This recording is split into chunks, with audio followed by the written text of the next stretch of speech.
It's lost everything.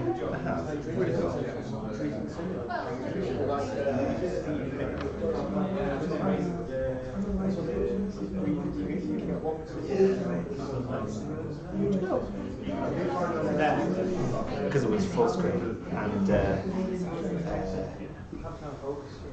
doesn't work the same way. This one. Separate display.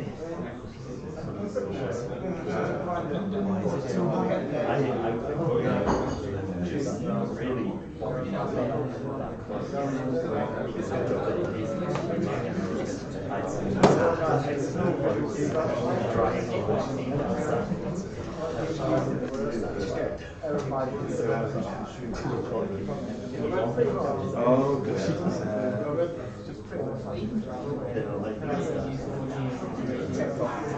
Right, so we're going to kick off again.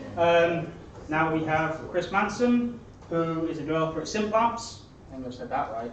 Yeah.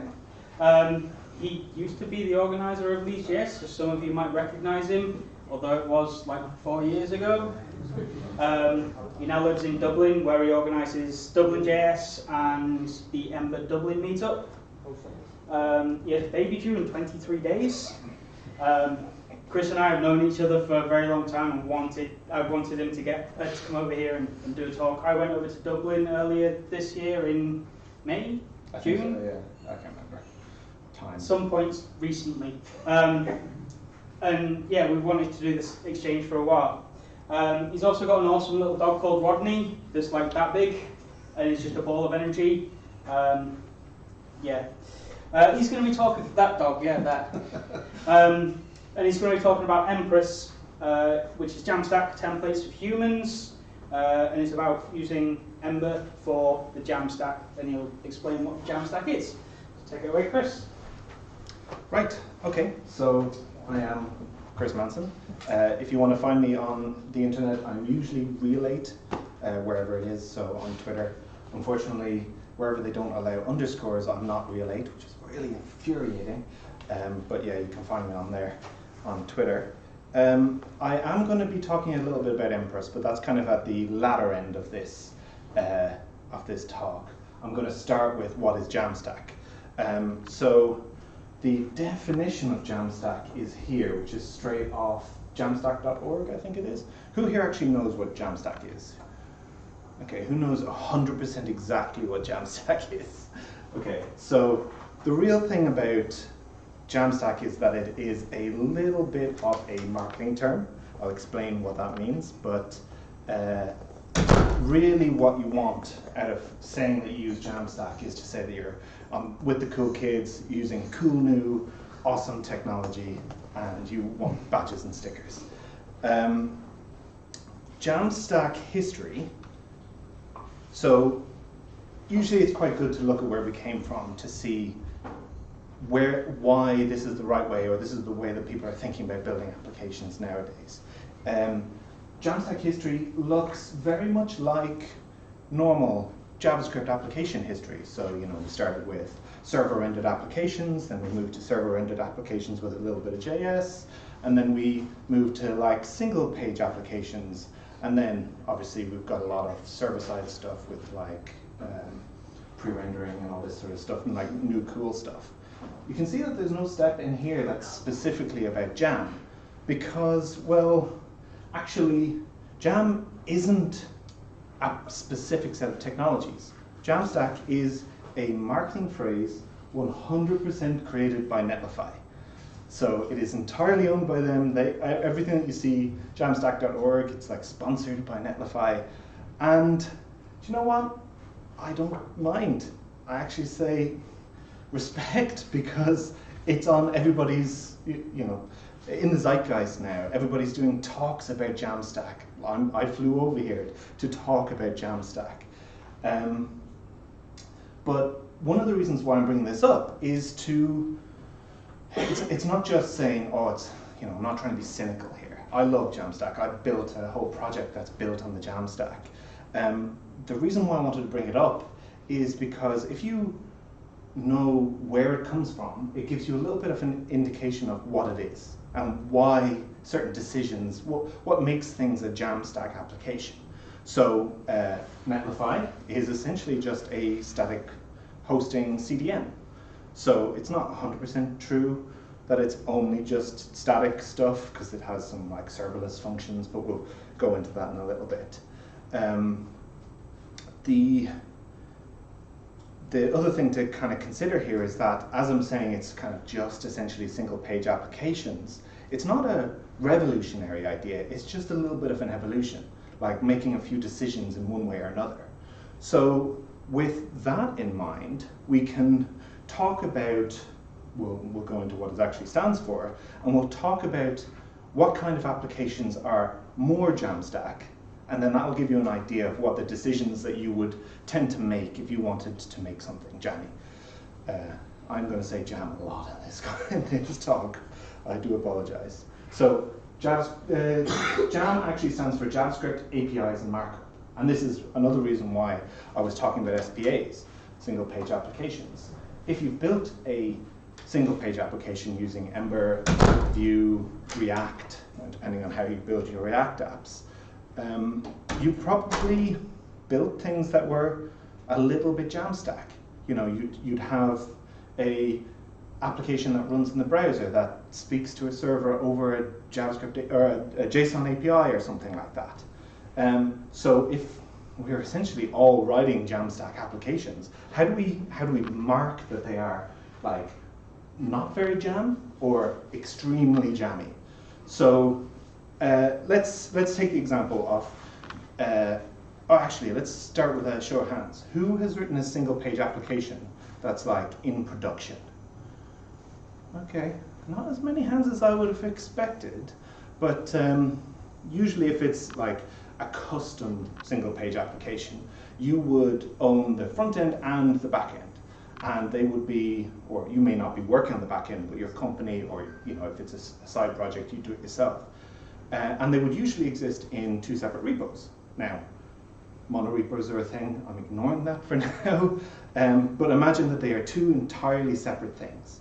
If you own the front end and you own the back end, that would be more to the less jam side of things, because you're using your own API.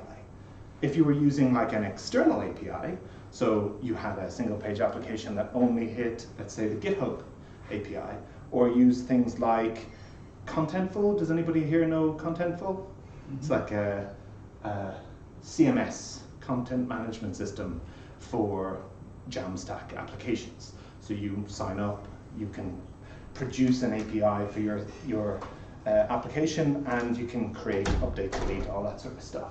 So if you're using any of these sorts of APIs, you're really in the very jammy side of things. Not 100% jam, because there's other things that kind of relate to it. But if you are using Contentful, you're probably at this kind of level of cool, you know, extremely, you know, down with the kids, I think they say. Okay, so how long have I been talking? Almost 10 minutes. I'm going to get to the big thing about Jamstack applications, which is server-side rendering. Yes, this is supposed to be giant to indicate that's a big thing. So who here has done server-side rendering with their single-page applications? Ooh, not very many hands at all. Okay, so server-side rendering is, there's many reasons why you might want to do server-side rendering. One of the reasons is speed. So you get time to first byte is a little bit, well, time to first byte is never any faster, but time to first render or first meaningful paint can be much faster, because the idea is that you don't have to download the HTML, then it goes off and downloads the JavaScript, and then that JavaScript renders into the page.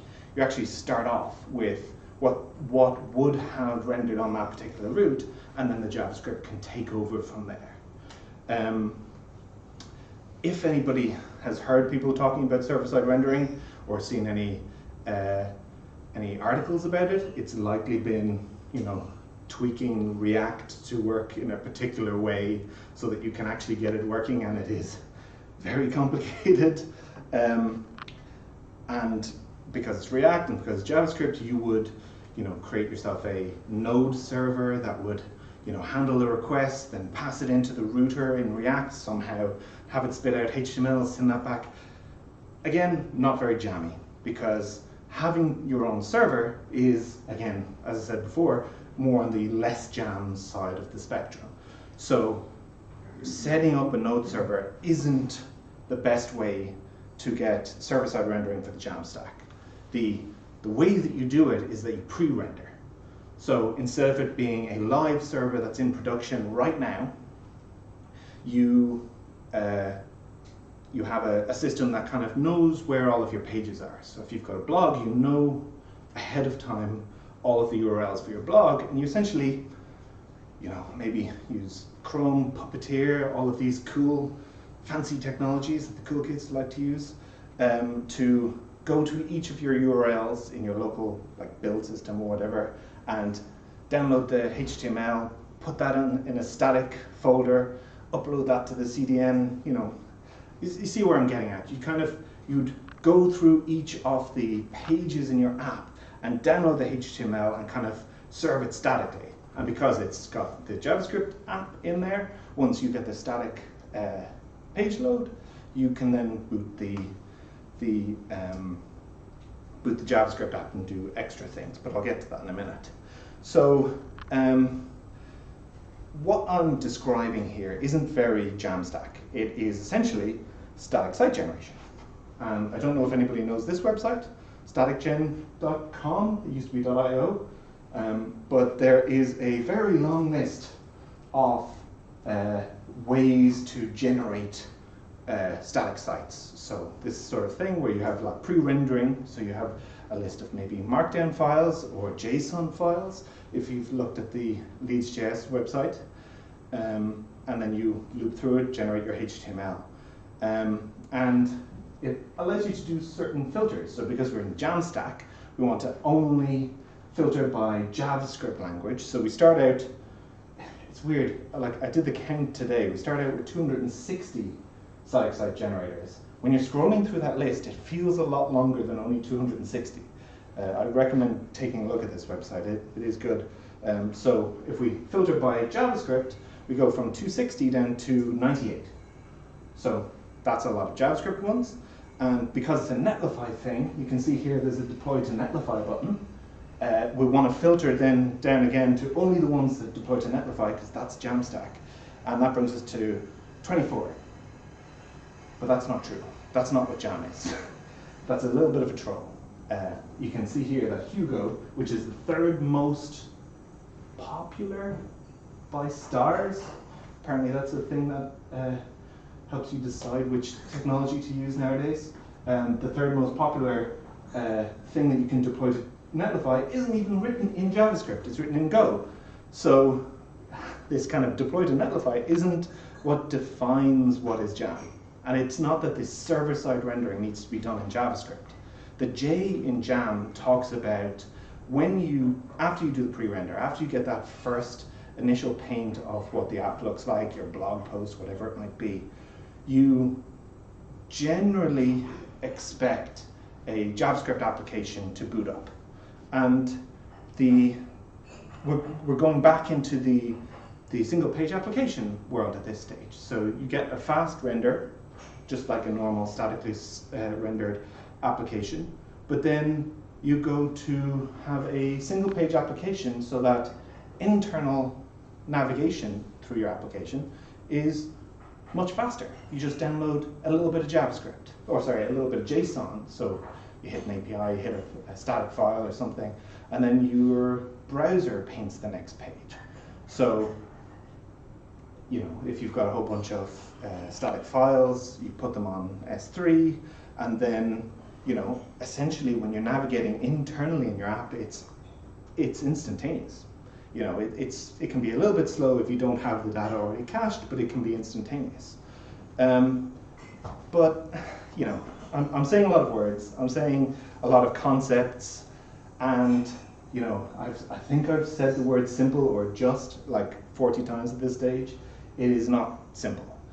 If you had to start now and build something using JavaScript that did all of the things that I'm talking about, it would take you years to build it from scratch.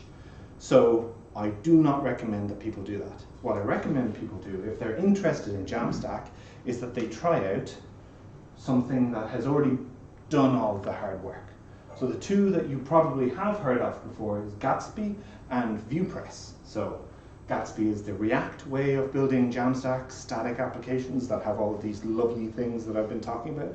And VuePress is written in Vue, I think. They're both great choices. They're both absolutely great projects with really great communities. And Gatsby even has $3.8 million of investment, which is weird because it's an open source project and I don't really know how that works. So, you know, you can get one of these projects and you can start building your application. And this is where we start getting into another kind of problem. Even though I say, you know, don't do it from scratch yourself, if you start using these, they tend to be a little bit low level. They're still small building blocks that you have to build yourself. Now, because there's a lot of investment and a lot of, like, a really great community in both of them, the onboarding documentation is fantastic. It is wonderful, and you can get up and running in a week, in 2 weeks, if you have the time to spend on it. And to make it even easier, you have things that are called starter projects. So this is Gatsby starters. I don't know what the URL for this is, but if you search for Gatsby starters, you get to this page, which you can, you know, filter down to blog. Yes, oh, CMS, contentful. There we go. Very, very jammy. But you may notice, if you've got a very keen eye, because it should be a little bit bigger, that the number beside Gatsby starters there is 254. So even when you're not starting from zero, you have to make a choice of exactly what you want to start with. And these are essentially projects that you can fork. So it's like, you've got a blog, Gatsby starter blog. It has a few sample blog posts in there, and you just delete the samples and you work from there. But it is a fork, and then once it's forked, it's now your code, and you have to learn how to make any edits or whatever. And this is good, you know. It is, when you start using these sorts of technologies, and Gatsby is very good, and a lot of people like talking about it and kind of getting into it.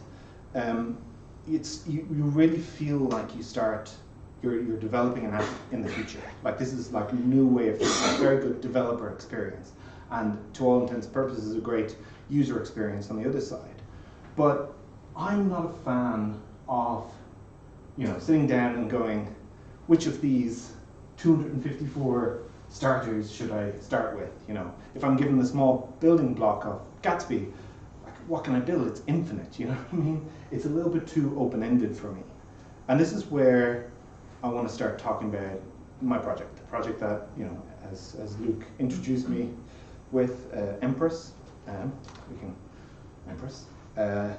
It's kind of a slightly different take on Jamstack and how to kind of get started in these, like, say you want to write a blog or something like that. You know, people who know me as an Ember nut. I've been using Ember for very many years at this stage. Wow, geez, is it 8 years in December? You know, it's a very long running project. And because of that, anybody who does know me, you know, probably guess that Empress is an Ember-based static site generator. But it is, you know, it's not just as simple as, hey, I want to build Gatsby in Ember because I like Ember. I'm trying to do something a little bit different, a little bit unique with Empress. Instead of starting with this small building block, you can't install Empress. It's not something that you can, you know, start with Empress and then build something from it. Instead, we have this idea of Empress products, which is silly because I'm not selling anything and it's all open source, but it's the best name that I could come up with. And these are essentially projects that have the Empress way of building things to get to a specific use case. So let's go through the list. empress-blog kind of does what it says in the tin. It is a blog generation platform.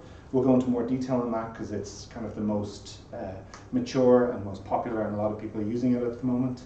Then we have GuideMaker, which is a documentation website, kind of like, I don't know if people know Doxosaurus, this kind of like easy way for you to get started and write documentation for any of your projects. It's currently being used for the Ember documentation, so if you go to guides.emberjs.com, that's GuideMaker. OpenSlide, which is what we're looking at here. This is Reveal.js, if people know Reveal.js, but the way that I've kind of structured the project itself is Empressified OpenSlide.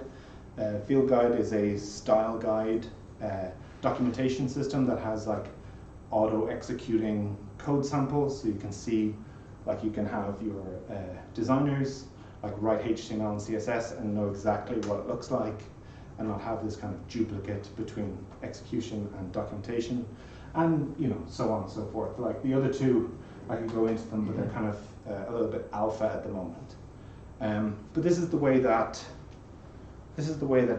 Empress is. It's not something that you can build a landing page with right now, because I don't have Empress Landing or Empress Launch or whatever we want to call it. But you can, if you wanted to, build a blog. And this is essentially what you get if you started with an Empress blog, like right now.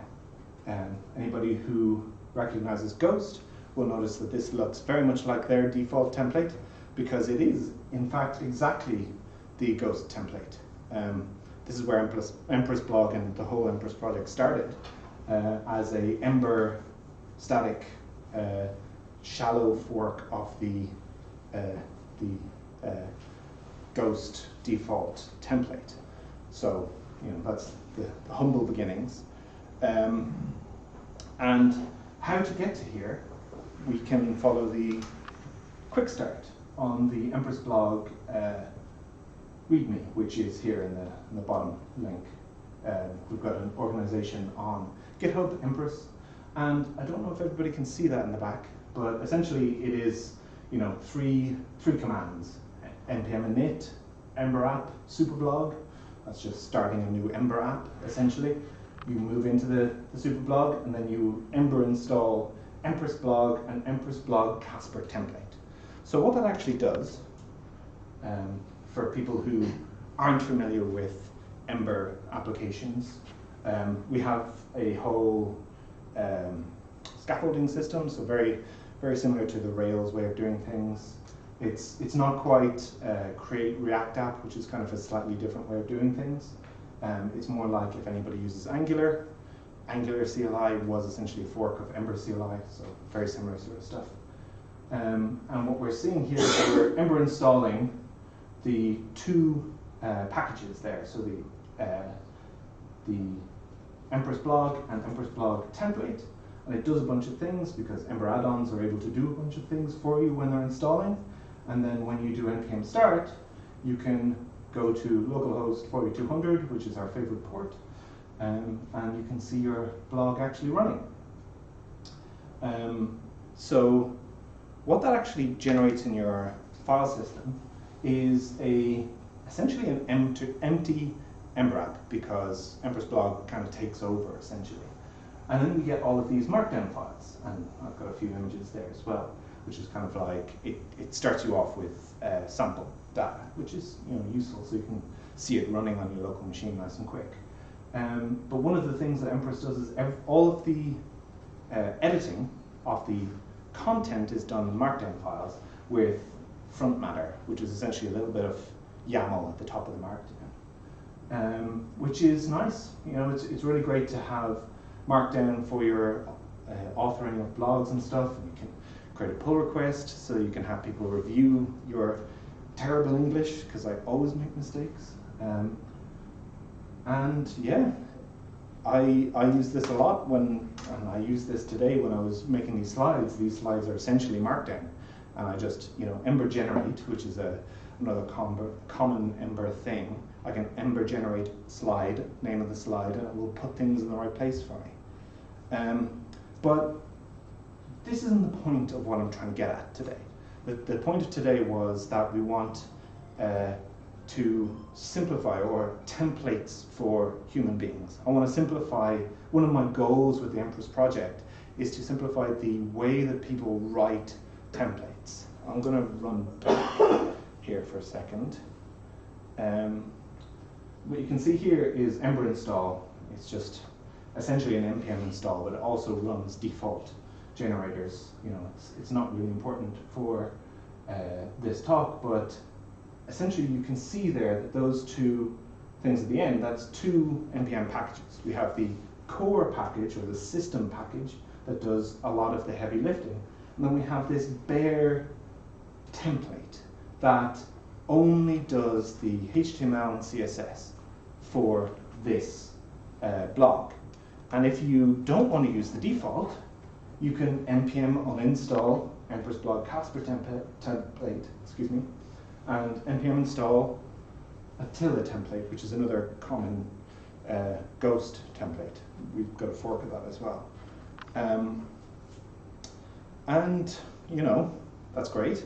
Very easy for you as a consumer of the blog to install a new template. But how does one actually create a new template? We have, again, another one of these npm init. Does everybody here know what npm init actually does? So it's like yarn create, I think, is the alternative. So you have a create Ember app or something like that. npm package, it just kind of downloads that and runs the binary associated with it. So we have this npm init, empress-blog template, and, you know, play to the audience, LeedsJS. What that will create for you is a folder called empress-blog LeedsJS template, and then if you run it, you get a brand new, ugly template. This, again, if anybody is familiar with the Ghost ecosystem, this is the starter template for Ghost. So they recently came out in January of this year with like a bare template that kind of showed how to build something, and this is exactly what it looks like. And because a lot of the stuff that we're doing is essentially just shallow forking Ghost, we thought we'd start with the same thing. And what I would like to do really quickly is actually write a template, if I'm allowed to. Probably only take me 5 minutes, because one of the ways that I like to write templates is I like to copy and paste literally everything. And I'm going to steal the new fantastic, stop this, escape, yeah. I'm going to steal the new LeedsJS website that Luke created. If this works. To replace the one that you wrote as well. Yeah, to replace the Empress blog, which was called Ember Ghost at the time, before we had our brand change. So what I'm going to do is I'm going to recreate this, but in Empress. So I have already. Here's my slides for today. I don't know if everybody can see that, but essentially it's just markdown files with a bunch of stuff in it. And my terrible notes, which I'm not going to share because they're very literal and badly spelt. Okay, so I'm going to close a few things here because I tried this to see if it would work earlier on. Yeah. Okay, so I have already started. Let me double check. Start. Yeah, npm start. I've already started this because I didn't want to do the npm install, because it's a little bit, the npm init rather, it's a little bit more than just a normal npm install, because it's kind of installing one thing, that installs another thing, that installs another thing, and generates a bunch of files. So it does take a little while. So I didn't want to do that on this Wi-Fi. And what we got here is what I showed you earlier on, which is nice. So what we're going to do, and I love doing this, this is like one of my favorite pastimes, stealing designs, is that you... I minify the HTML and yes, you do. CSS. So I have tested this already, and it did make my day bad, but for 2 reasons. So let's have a quick look here. Let me see if you can do this, can I do this as well? Please go in. No. Does anybody know how to make this bigger? Yeah, it's kind of okay. So what the template actually gives you is it generates a bunch of the files that you need to edit. There's no logic in here. It's just handlebars, HBS files, which is the Ember templating language, and which is essentially HTML. So with a few extra little bits, it's not too crazy. And CSS, because in Ember we like CSS and we don't want it all CSS and JavaScript like everybody seems to be going. So what that means is that if you've got a style to actually steal, finding the style, you can do this and very carefully copy and paste horribly minified stuff and throw it into Screen.js. It's better for performance. It is better for performance, but I'm going to show you one of the problems that it creates in a second. You can copy and paste it. Well, it works, but okay. So that's the actual CSS, but the styles are the actual content. The HTML is wrong here.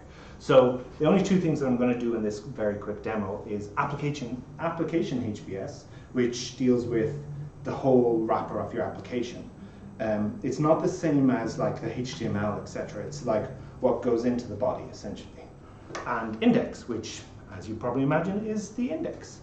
So what I'm going to do, just so I can have this application back up, so I'm going to copy and paste your terrible HTML. Minified is not terrible. Oh, it is terrible. Just don't you wait. Duplicate. Back up. Back up. Just so, because I'm pasting it directly in. And then what we can do is we can go in here, find body, steal everything between body and not your script, because I'm not entirely sure what that script is doing. It'll be for the MailChimp form. MailChimp, there we go. So I'm going to just drop that straight into. So I just dropped that straight into application HBS. And as you can see, it works absolutely beautifully. No, it doesn't. Why? Console. Fail, fail, fail. Set attribute on element. Okay, what does that mean? Let's beautify this for a second. Okay, so now we've deminified you. Fail. Do you know what the problem is? So closing tag A on line 6. So one of the things that Ember does is we actually compile HTML.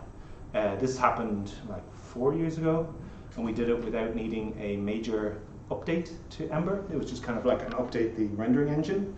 The only problem it created was it started showing errors in people's HTMLs because it's compiling it. It needs to go make an AST. And if it's not valid HTML, it will not work. So closing tag A on line 6. What's the problem here? href. Your minifier is pulling out all of the... Which is valid HTML. Oh, I'm not entirely sure. Okay, so one of the things you have to do is fix all of this and then argue about what is or is not valid HTML. I might raise a bug if it is.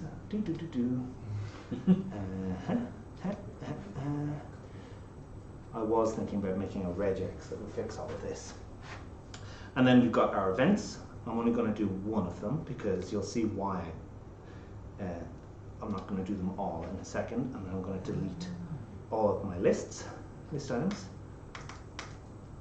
and see if that fixes our thing. Okay, so we've got, there we go, that's us today. This is just the static HTML, so this is just my copy and paste. So it's not 100% because I haven't stolen your assets or your font, so we'll just leave that for now. What I'm going to do now is I'm going to enable, what am I doing here? Main. I'm going to move this stuff in here, that's in main, which seems reasonable, into the index. So you only see what's that list when you're on the home page, and then if you wanted like the details page, you would replace it with something else. So this is how we do that in Ember. It's not really important. but that's kind of telling the application HBS where to put subroutes, and index is technically a subroute of application because everything is, and then nothing's changed. It's auto reloading as well, which is fine. The thing that I want to do now is, instead of showing this static HTML, I want to replace that with what is happening in our sample. So this is why I did the backup. So I'm going to copy that and I'm going to put that in here, and essentially you can see a little bit of the Emberisms here for each model. Every route that has data access, we have this model thing available to us. And in Empress, you don't have to worry about that because you can't deal with any of the underlying Ember routes or controllers. You just have to deal with the model when it's given to you. I'm doing a sort by date descending. Don't need to do that if you don't want to. Post and index. This is just like a for each essentially. It looks very similar to a for each, but very strange syntax. And for each of those, I'm going to do my list item. So now we've got a bunch of list items, but it's exactly the same one. So instead of that, I'm going to change the title thing here to, so we have post available to us here. Post.name, is that a thing? No, it's not. So we're going to have a look at the Ember Inspector. I don't know if people can see this, but this is our little poke around in the Ember app. We can have a look at the content. It's title, not name. Post.title, boom.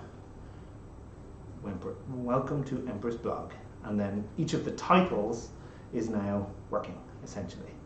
So that's like a quick introduction to it. I'm not going to continue and do this and make a full copy. But it's this idea that I wanted to show you that when you think of Ember in just terms of the templates and the styles, styles is 100% as you would expect. I think we might be putting this through some post CSS, so we can use newer CSS features, but it's just plain CSS. And the handlebars templates is very close to HTML with one or two things like these eaches or whatever. And you can create components as well. I think I had one of those. There we go. Our components again look similar to HTML. You know, it's not exactly the same, but you know, you can extract pieces. I've doubled it up here, but you can extract pieces so that you can have, like, it's a standard modern web development now. But one thing that I've found, and this is why I wanted to talk about it in terms of for human beings, is that I've been able to show Ember to designers who have had no JavaScript experience ever. They know HTML and CSS, and then they've been able to build entire applications and a lot of interactivity. Like you can have, I don't think we've got an example of links here. No, let me see here. Postcard templates. Postcard, yeah, link to. So you can have links around your Ember application to different routes, and learning like a very small templating language, you can have a very fully featured application that maybe doesn't talk to the back end, but then us JavaScript developers can come in and do the back end stuff. Or in the Empress way of doing things, I've already done the back end. And literally all you need to do is get this template with the HTML and CSS working the way you want it to, and then you can npm publish your template. And then, as we saw earlier on in the slides, which I have here, somewhere, Jam for Humans, you can replace your template with your newly designed one. And that's really about it. I don't have a thank you page because I was going to do the demo as the last one. And thank you for listening.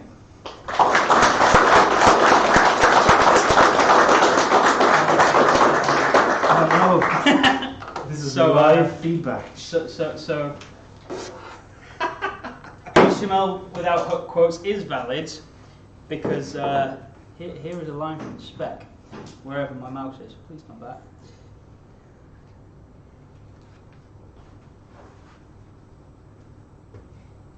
So you can have it without quotes if it doesn't have double quotes in it already, single quotes, backticks, equals, or the angle brackets. So everyone get rid of your quotes. Save that how many characters? It's good for minification. Yeah. Right, okay, so thank you very much, Chris. If you do want to look at other alternative sites built with Jamstack type things, the LeedsJS one is built with one called Lemon-T. So you could have just looked at that and stole the code from there instead. Yeah. Yeah, there's plenty out there that are open source. And then we have the prize draws. So Stephen Roberts, I saw you trying to cheat, so I deleted all your entries. So you don't even get one chance to get a ticket. And if I see anyone else cheating, I'll do the same. Oh, this is cool. How will you cheat? How does he cheat? Putting his name in multiple times in different ways.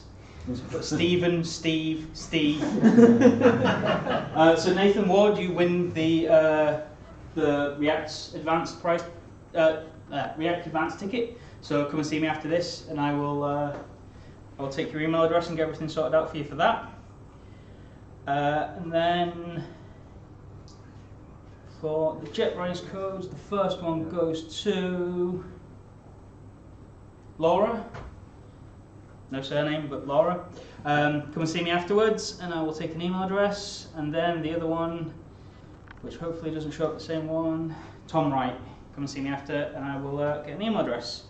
Besides that, we're back on I've forgotten the date already, the last Wednesday of next month, which I think is like the 28th of August. We have a talk from Chad Gowler, who's going to be talking about user research and making the transition from being an engineer to do that. And Tom Hansen, who's going to be talking about AWS Amplify. I'll be getting details for that up hopefully the start of next week. So keep an eye out on your emails and the website for that. Besides that, thank you very much everyone for coming. There's some pizza left at the back if you want to raid it.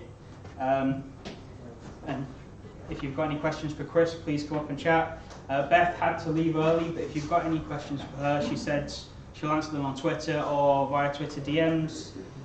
She's at Eccentric Tester. So thank you everyone for coming, and hopefully see you next month.